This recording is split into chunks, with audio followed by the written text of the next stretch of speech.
ఈరోజు మనం చెప్పుకునే కథ నిదానమే ప్రధానం. నరసింహపురం గ్రామంలో రవి అనే వ్యాపారి ఉండేవాడు. సరకులను తక్కువ ధరకు కొని ఎక్కువ ధరకు అమ్మి లాభాలు సంపాదించేవాడు. ఓసారి రాజపురంలో కొబ్బరికాయలు చౌకగా దొరుకుతున్నాయని తెలిసి అక్కడికి వెళ్లాడు. కొబ్బరికాయలను తక్కువ ధరకు కొని ఎడ్లబండిమీద వేసుకున్నాడు.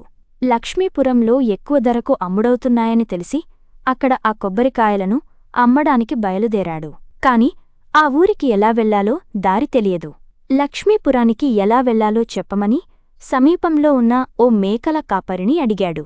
నిదానమే ప్రధానం.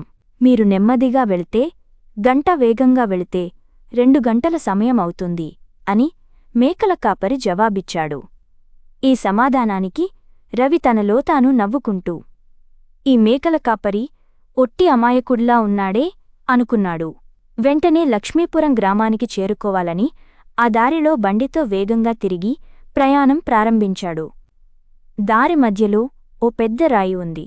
అతను వేగంగా వెళ్లడం వల్ల అది తగిలి బండిలోని కొబ్బరికాయలన్నీ చెల్లాచెదురుగా రహదారిమీద పడిపోయాయి. వాటన్నింటినీ ఏరుకుని మళ్లీ బండిలో వేసుకుని లక్ష్మీపురం చేరుకునేసరికి రవికి 2 గంటల సమయం పట్టింది. మేకల కాపరి తనతో ఎందుకు అలా చెప్పాడో అప్పుడు అర్థమైంది.